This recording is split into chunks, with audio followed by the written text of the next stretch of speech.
नमस्कार दोस्तों, स्वागत है आपका अपने YouTube चैनल परीक्षा अकेडमी पर। जैसा कि लेखपाल का सॉल्व कर रहे हैं हम लोग घटना चक्र टो सीरीज का पेपर सॉल्व कर रहे हैं। तो देखते हैं, करते हैं एक एक करके। पहला ही है प्रश्न हिंदी का। वाक्य में त्रुटिपूर्ण भाग का चयन कीजिए, यदि कोई त्रुटि न हो तो डी भाग का चयन करिए। तो ऑप्शन देखते हैं। पहले, भारत सबसे बड़ा लोकतांत्रिक देश है, तो इसमें जो लोकतांत्रिक लिखा है आपका यही गलत है। तो क्या होगा? ऑप्शन सी आंसर सही होगा। अगला प्रश्न है, देखते हैं क्या है अगला प्रश्न। अगला प्रश्न है आपका आनंद। आनंद का पर्यायवाची शब्द निम्नलिखित में से कौन सा है? आनंद का पर्यायवाची शब्द देखते हैं। ऑप्शन है हिमांशु है, तुरंग है, प्रमोद है, राजराज है। तो आपका जो सही आंसर है आपका प्रमोद, आनंद का पर्यायवाची शब्द। प्रश्न है, जिसके सिर पर चंद्रमा हो के लिए एक शब्द में से कौन सा है? ऑप्शन है सरचंद, चक्रपाणी, चंद्रसर या चंद्रशेखर। तो बात करते हैं क्या राइट आंसर है? Option D Chandrashekhar. चलिए अगला प्रश्न है, जो देने योग्य हैं के लिए एक शब्द पूछा है। ऑप्शन है प्रादेया, दे, अदे या प्रफेया। तो इसमें आप देखते हैं ऑप्शन बी दे। अगला प्रश्न, वांग्मय का संधि विच्छेद निम्नलिखित में से कौन सा है? वांग्मय का संधि विच्छेद पूछा है। ऑप्शन है वांगधनमय या वांगधनमय या वाकधनमय या वक्धनमय। तो ऑप्शन सी वाकधनमय, व्यंजन संधि है वाकधनमय। प्रश्न है, संयोग का विलोम शब्द निम्नलिखित में से कौन सा है? संयोग का विलोम पूछा है। ऑप्शन है वियोग है, वियोगी है, जोड़ है या घटाना है। तो ऑप्शन ए वियोग, यही आपका सही आंसर है। प्रश्न है, चंद्रभाल शब्द में निम्न में से कौन सा समास है? चंद्रभाल शब्द में निम्न में से कौन सा समास है? देखते हैं। ऑप्शन है अव्ययी भाव समास, द्विगु समास या कर्मधारय समास या बहुव्रीहि समास। तो इसमें जो सही आंसर है आपका ऑप्शन डी बहुव्रीहि समास। प्रश्न है अगला, नाक पर गुस्सा मुहावरे का अर्थ निम्नलिखित में से कौन सा है? नाक पर गुस्सा मुहावरे का ऑप्शन है तुरंत क्रोध, तंग करना, ध्यान देना, कम क्रोध करना। तो इसमें जो सही आंसर है आपका ऑप्शन ए तुरंत क्रोध, यही नाक पर गुस्सा का मुहावरे का अर्थ है। प्रश्न है, सामाजिक का शुद्ध रूप निम्नलिखित में से कौन सा है? शुद्ध रूप पूछा है। ऑप्शन है सामाजिक या सामाजिक या समजिक। इसमें जो सही आंसर है आपका ऑप्शन ए सामाजिक। अगला प्रश्न है आपका बिन किस भाषा का उपसर्ग है पूछा है। संस्कृत है, हिंदी है, उर्दू है, अंग्रेजी है। तो किस भाषा का है? देखते हैं ऑप्शन कौन सा सही है इसमें। Option B Hindi. अगला प्रश्न है, शिक्षक ने पाठ पढ़ाया किस प्रकार का कारक प्रयोग हुआ है? इसमें देखते हैं। कर्ण कारक प्रयोग हुआ है, कर्ता कारक प्रयोग हुआ है, कर्म कारक या अपादान। तो इसमें जो सही आंसर है आपका ऑप्शन बी कर्ता कारक। प्रश्न है, निम्न में कर्ता कारक का प्रसर्ग कौन सा है? प्रसर्ग मतलब चिन्ह पूछा है। तो इसमें देखते हैं ऑप्शन को है, ने है, से है, मी है। इसमें जो सही आंसर है आपका ने, ऑप्शन बी।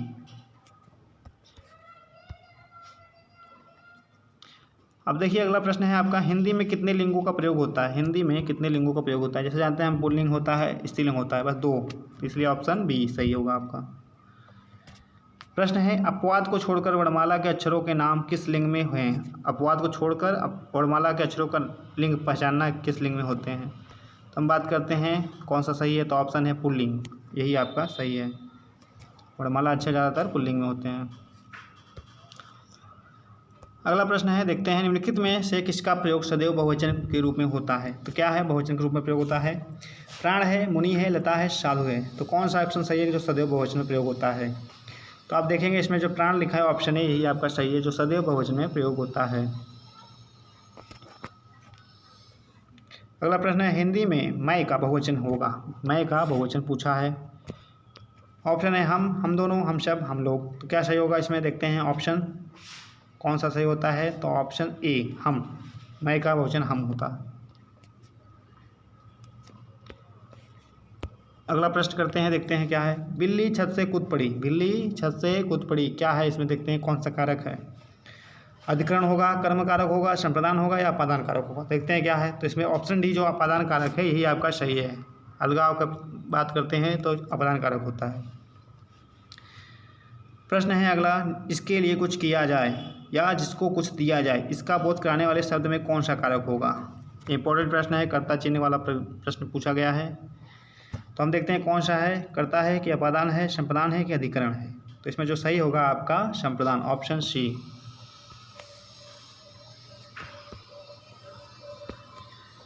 अपादान कारक उत्तम पुरुष बहुवचन का होगा, अपादान कारक उत्तम पुरुष बहुवचन का क्या होगा, पूछा है प्रश्न में। तो देखते हैं क्या ऑप्शन है आपके पास, मुझसे, हमसे, मुझको या हमको। इसमें जो सही आंसर है आपका ऑप्शन बी, हमसे। प्रश्न है, निम्न में से कौन सा भूतकाल के भेद में नहीं आता, भूतकाल के भेद में नहीं आता पूछा है। ऑप्शन है संभाव्य है, अपूर्ण है, पूर्ण है, सामान्य है। इसमें जो सही आंसर है आपका संभाव्य, ये भविष्यकाल वाला भेद का है। अगला प्रश्न है, निम्नलिखित प्रश्न के 4 विकल्प में दिए गए वाक्य का सही काल का विकल्प पहचानना है। प्रश्न है आपका इसमें, दीपा पौधों को पानी दे रही थी, पौधों को पानी दे रही थी दीपा। इसमें देखते हैं क्या है, अपूर्ण भूतकाल होगा, आसन्न भूतकाल होगा या अपूर्ण भूतकाल होगा या संदिग्ध भूतकाल होगा। तो इसमें जो सही आंसर है आपका ऑप्शन ए, अपूर्ण भूतकाल है।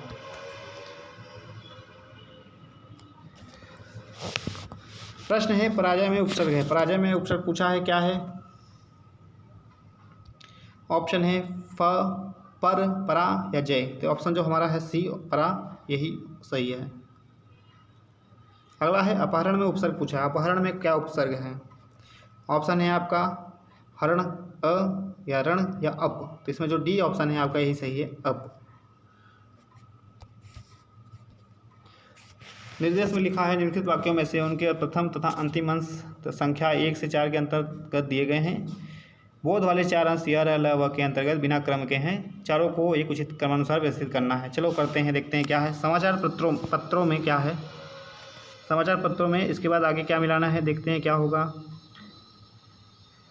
यह मतलब प्रकाशित विज्ञापन आएगा, फिर द्वारा लोग उपयोगी व आवश्यक तथा उत्तमोत्तम पदार्थों से परिचित होते हैं। मतलब कि पहले यह आएगा, फिर वह आएगा, फिर आएगा, फिर ल आएगा।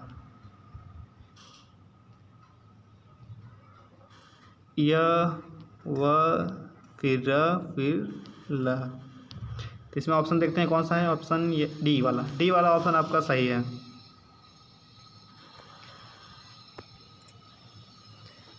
प्रश्न है जीके का, शुरुआत हो गई है यहाँ से, देखते हैं क्या है।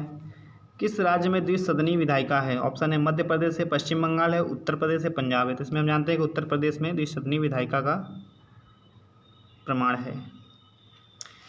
देखते हैं अगला प्रश्न, भारतीय संविधान में मौलिक कर्तव्य किस देश से लिया गया है। मौलिक कर्तव्य की बात कर रहा है, किस देश से लिया गया है संविधान में। तो हम बात करते हैं क्या सही है। तो इंग्लैंड है, अमेरिका है, सोवियत संघ है, उपनिवेश कोई नहीं। तो इसमें जो आपका ऑप्शन सी है, सोवियत संघ, रूस, इसी से हमारा मौलिक कर्तव्य लिया गया है, इसी देश से। प्रश्न है, किस संशोधन द्वारा पंचायती राज से संबंधित प्रावधान संविधान में जोड़े गए हैं। तो किस संशोधन द्वारा पंचायती राज को जोड़ा गया है। ऑप्शन है 83वां है, 73वां है, 92वां है या 93वां है। आपका जो सही आंसर है इसमें देखते हैं 73वां संविधान संशोधन, ऑप्शन बी। अगला प्रश्न है, त्रयी, त्रयी शब्द से तात्पर्य क्या है। त्रयी शब्द से क्या समझते हैं। बुद्ध धर्म संघ या धर्म अर्थ मोक्ष या ब्रह्मचर्य गृहस्थ या वानप्रस्थ आश्रम या ऋग्वेद सामवेद यजुर्वेद। इसमें बात करते हैं क्या सही है। तो हम देखते हैं कि ऑप्शन डी हमारा है ऋग्वेद सामवेद यजुर्वेद, तीनों को मिला के हम त्रयी करते हैं, त्रयवेद। आगे बढ़ते हैं, बक्सर का युद्ध कब लड़ा गया था। बक्सर का युद्ध पूछा है कब लड़ा गया था। ऑप्शन है 1757, 1760, 1764, 1780। इसमें जो सही आंसर है आपका ऑप्शन सी, 1764 में। अगला प्रश्न है, प्रधानमंत्री जीवन ज्योति बीमा योजना की वार्षिक प्रीमियम रुपये में कितनी है। इंपॉर्टेंट प्रश्न है, प्रधानमंत्री जीवन ज्योति बीमा योजना की वार्षिक प्रीमियम पूछा है। तो कितना रुपया है, 12 है, 500 रुपये है या 1200 है या 330 रुपये है। आपका जो सही आंसर है ऑप्शन डी, 330 रुपये जो है वार्षिक प्रीमियम जमा होती है जीवन ज्योति बीमा में। अगला प्रश्न है, भारत कला भवन संग्रहालय अवस्थित है। भारत कला भवन संग्रहालय कहाँ अवस्थित है, देखते हैं कहाँ है। मथुरा में है कि लखनऊ में कि प्रयागराज में कि वाराणसी में? तो ऑप्शन आपका जो डी है यही सही है, वाराणसी में। अब बात करते हैं क्या है अगला प्रश्न, विद्युत शक्ति, साइंस का प्रश्न है। विद्युत शक्ति की इकाई क्या है पूछा है, क्या है? वाट है, एम्पियर है, ओम है, वेबर है? हम जानते हैं विद्युत शक्ति वाट में मापते हैं, तो इसलिए वाट इसका इकाई होगा।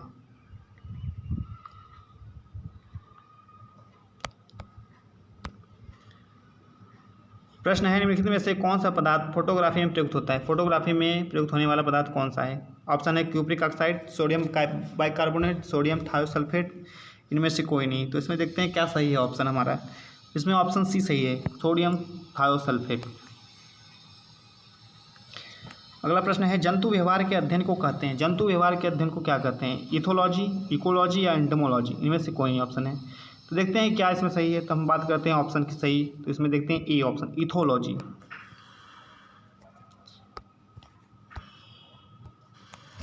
अगला प्रश्न है निम्नलिखित मठों में से कौन सा मठ सिक्किम में स्थित है? सिक्किम में कौन सा मठ स्थित है पूछा है। ऑप्शन है आपका रूमटेक के या हेमिस या ताबो। इसमें जो आपका पहला ही है रूमटेक, यही आपका सिक्किम में स्थित है। पहला देखते हैं, मतलब कि अगला प्रश्न, भारत की पहली पूर्ण अवधि वाली टॉकी फिल्म कौन सी थी? टॉकी फिल्म मतलब बोलने वाली फिल्म। इंद्रसभा, सिरफराद, भक्त प्रहलाद या आलम आरा? जानते हैं हम आलम आरा हमारी पहली फिल्म थी, option D. My country my life किसकी आत्मकथा है? प्रश्न इंपॉर्टेंट है, माई कंट्री माई लाइफ आत्मकथा किसकी है? लालकृष्ण आडवाणी, सुचिता कृपलानी, सुचिता सेन या राम मनोहर लोहिया की? तो इसमें बात करते हैं किसकी है, तो ऑप्शन ए लालकृष्ण आडवाणी जी की, my country my life. Haldi Ghati का युद्ध 1576 ईस्वी में किसके बीच लड़ा गया था?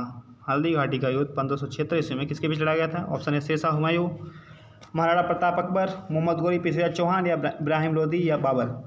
तो बात करते हैं किसके बीच लड़ा गया था, तो ऑप्शन बी, महाराणा प्रताप और अकबर के बीच हल्दी घाटी का युद्ध हुआ था।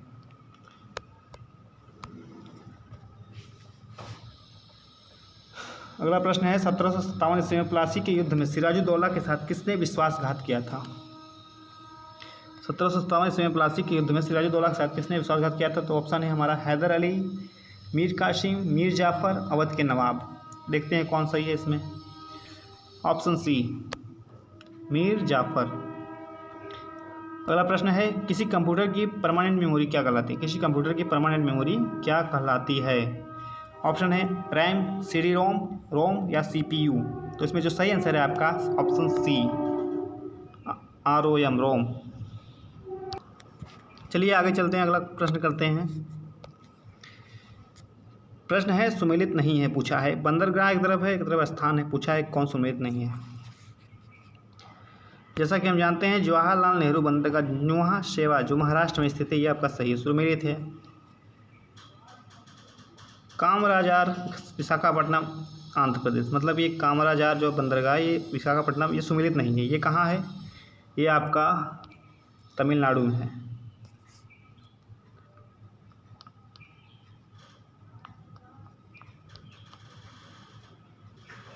और दीनदयाल उपाध्याय जो पोर्ट ट्रस्ट है वो हमारा कंडाला जो गुजरात में है, सही है ये। पारादीप उड़ीसा, ये भी सही है। मतलब हमारा जो आंसर सही होगा ऑप्शन बी, ये सुमेलित नहीं है।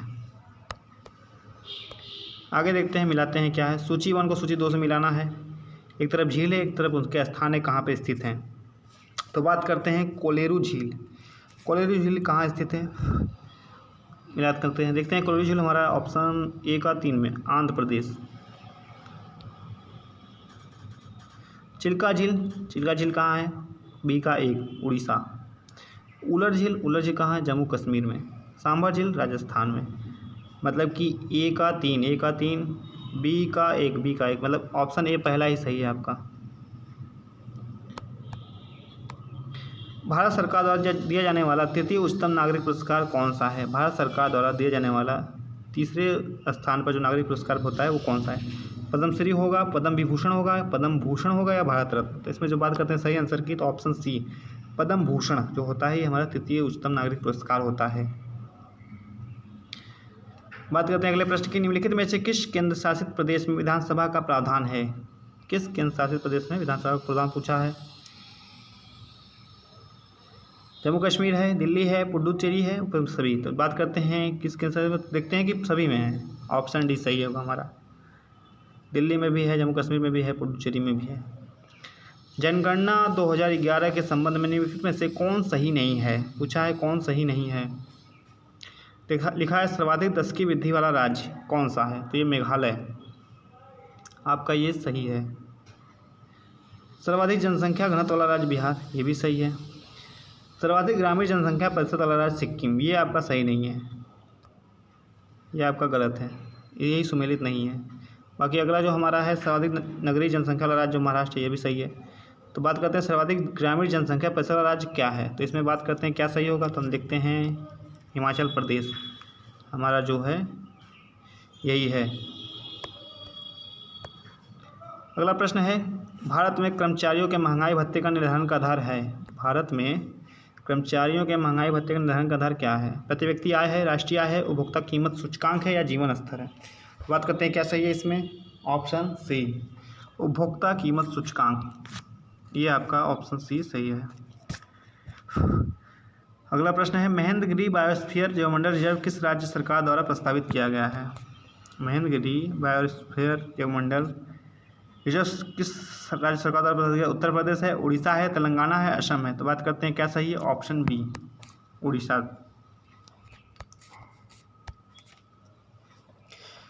प्रश्न है जुलाई 2021 में यूनेस्को विश्व धरोहर समिति में सम्मिलित किया गया काकतीय रुद्रेश्वर मंदिर रामपा मंदिर किस राज्य में अवस्थित है।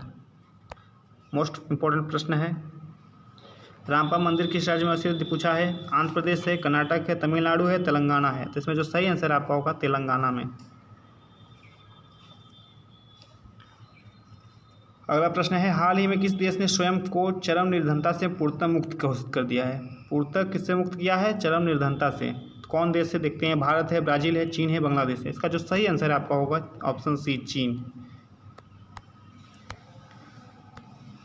अगला प्रश्न देखते हैं निम्नलिखित में कौन प्राथमिक समूह है। प्राथमिक समूह पूछा है कौन है।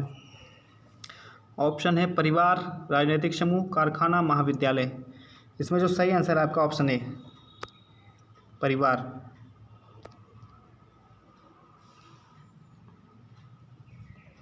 अगला प्रश्न देखिए निम्नलिखित में समुदाय का कौन उदाहरण है। समुदाय का उदाहरण पूछा है कौन सा है, देखते हैं। श्रमिक संघ, इलाहाबाद, भारतीय मूल के लोग, भारतीय समाज। इसमें जो सही आंसर है आपका ऑप्शन सी भारतीय मूल के लोग जो होते हैं वो समुदाय के उदाहरण है।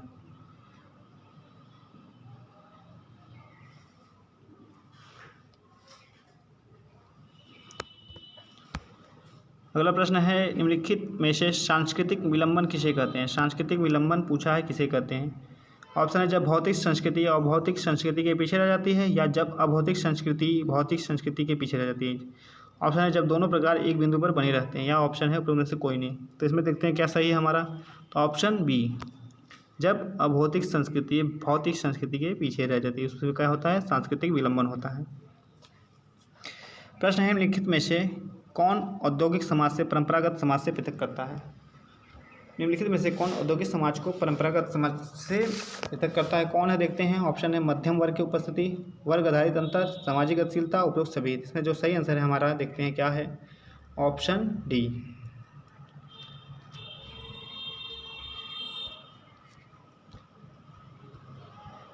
चलिए अगला प्रश्न देखते हैं निम्नलिखित में से कौन सा एक ग्रामीण एवं नगरीय समुदाय में अंतर करता है। ग्रामीण एवं नगरीय समुदाय में अंतर कौन करता है, देखते हैं। ऑप्शन है व्यवसायिक भिन्नता, यातायात का ढंग, संचार का साधन, विवाह का स्वरूप। चलिए देखते हैं क्या सही है इसमें, ऑप्शन ए। अगला प्रश्न है ग्रामीण सामाजिक संगठन के निम्नलिखित में से कौन कारक आपके विचार को प्रभावित करते हैं। कौन कारक आपके विचार को प्रभावित करते हैं। ऑप्शन है परिवहन तथा संचार, जाति व्यवस्था, शहर से निकटता, उपयुक्त सभी। तो इसमें जो आपका सही आंसर है ऑप्शन डी उपयुक्त सभी। अगला प्रश्न है भारत की पंचवर्षीय योजनाओं का समाजशास्त्रीय उद्देश्य क्या है। समाजशास्त्रीय उद्देश्य पूछा है पंचवर्षीय योजनाओं का। ऑप्शन है सामाजिक पुनर्निर्माण, सामाजिक कल्याण, आर्थिक संपन्नता, व्यक्ति तथा समाज का रूपांतरण। तो इसमें जो सही आंसर है बात करते हैं क्या सही है, ऑप्शन ए सामाजिक पुनर्निर्माण। अगला प्रश्न है सामाजिक नियंत्रण का उद्देश्य। सामाजिक नियंत्रण का उद्देश्य है पूछा है सामाजिकरण होता है, आदर्शात्मक अनुपालन, अनुशासित का प्रयोग या उपयुक्त सभी। तो इसमें जो सही आंसर है आपका उपयुक्त सभी, यही सही होगा। सभी का प्रयोग करके सामाजिक नियंत्रण किया जाता है। अगला प्रश्न देखते हैं क्या है। सामाजिक परिवर्तन का संबंध निम्नलिखित में से किसके परिवर्तन से है। सामाजिक परिवर्तन का संबंध निम्नलिखित में से किसके परिवर्तन से है। बात करते हैं, ऑप्शन है पहनावे में, मूल्य व्यवस्था में, जीवन प्रतिमान में, भोजन की आदतों में। इसमें जो आपका सही आंसर है आपका ऑप्शन सी, जीवन प्रतिमान में। निम्नलिखित में से किसने प्लान्ड इकोनॉमी फॉर इंडिया पुस्तक की रचना की है। प्लान्ड इकोनॉमी फॉर इंडिया पुस्तक की रचना किसने किया है। महालनोबिस मावलकर या एम विश्वेश्वरैया, जे.एल. नेहरू। बात करते हैं कौन सही है इसमें, ऑप्शन सी, एम विश्वेश्वरैया।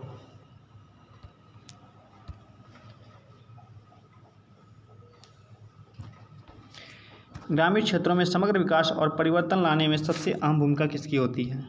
ग्रामीण क्षेत्र में समग्र विकास और परिवर्तन लाने में सबसे अहम भूमिका विज्ञान और तकनीकी की, प्रथाओं और परंपराओं की, धार्मिक अंधविश्वासों की या बढ़ते हुए अपराधों की। तो बात करते हैं क्या सही है, विज्ञान और तकनीकी की। अगला प्रश्न है, ग्राम्य नगर अवधारणा का प्रतिपादन किया गया। ग्राम्य नगर अवधारणा का प्रतिपादन कहाँ किया गया, मतलब किसने किया। गाल्पिन द्वारा, यल ब्रिथ द्वारा या आर रेडफील्ड द्वारा या बर्गल द्वारा। तो ऑप्शन देखते हैं क्या सही है हमारा, पहला ही, गाल्पिन द्वारा।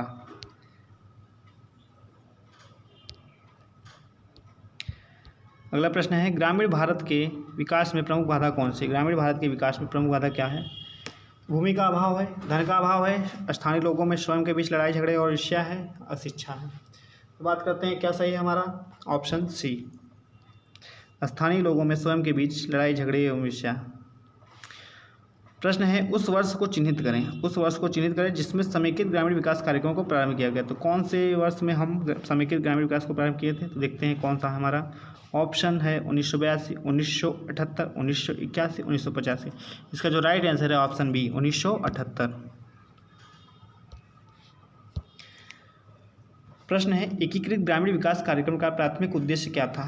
एकीकृत ग्रामीण विकास कार्यक्रम का प्राथमिक उद्देश्य क्या था। ऑप्शन है आपके पास, निर्धनता उन्मूलन के रूप में, कृषि उत्पादन में वृद्धि के लिए, ग्रामीण बेरोजगारी को समाप्त करने के लिए, श्रम की समस्याओं को समाधान के लिए। तो बात करते हैं क्या सही है इसमें, ऑप्शन ए, निर्धनता उन्मूलन के द्वारा के रूप में।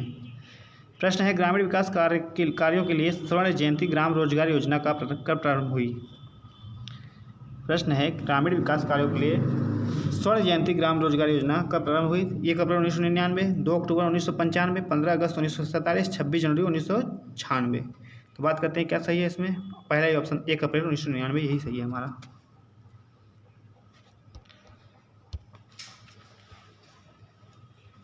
प्रश्न है, पंचायती राज संस्थाएं होती हैं। पंचायती राज संस्थाएं क्या होती हैं। ऑप्शन है आपके पास, त्रिस्तरीय, एक स्तरीय, द्विस्तरीय, 4 स्तरीय। तो जैसा कि हम जानते हैं हमारी पंचायती राज व्यवस्था जो होती है संस्थाएं, वो त्रिस्तरीय हैं। ऑप्शन ए सही है। सामाजिक न्याय एवं अधिकारिता मंत्रालय का गठन कब किया गया। सामाजिक न्याय एवं अधिकारिता मंत्रालय का गठन कब किया गया। ऑप्शन है 1997, 1995, 1996 या 1998। तो बात करते हैं कौन सा सही है, ऑप्शन डी, 1998 में।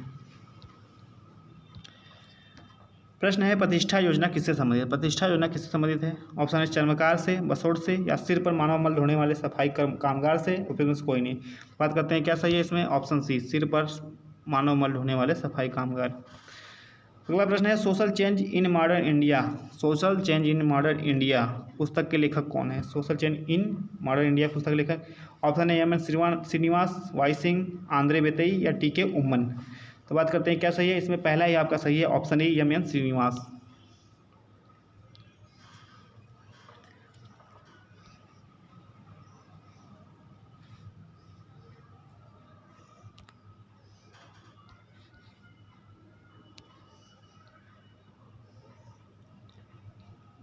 प्रश्न है, भारत में समन्वित जनजाति विकास परियोजना आरंभ की गई। भारत में समन्वित जनजाति विकास परियोजना कब आरंभ की गई थी, प्रश्न पूछा है। ऑप्शन है 1975, 1980, 1983, 1987। तो बात करते हैं कौन सा ऑप्शन सही है आपका। तो सही ऑप्शन है आपका ऑप्शन ए, 1975 में। प्रश्न है, निम्नलिखित में से सरकार द्वारा किया जाने वाला कौन सा प्रयत्न समाज कल्याण से संबंधित है। कौन सा प्रयत्न समाज कल्याण संबंधित से बात करते हैं। राष्ट्रीय आय में वृद्धि, बड़े बड़े बांध और पुलों का निर्माण, विस्थापितों के लिए आवास की सुविधाएं, बैंकों का राष्ट्रीयकरण। तो बात करते हैं क्या सही है इसमें, ऑप्शन सी, स्थापितों के लिए आवास की सुविधाएं करना।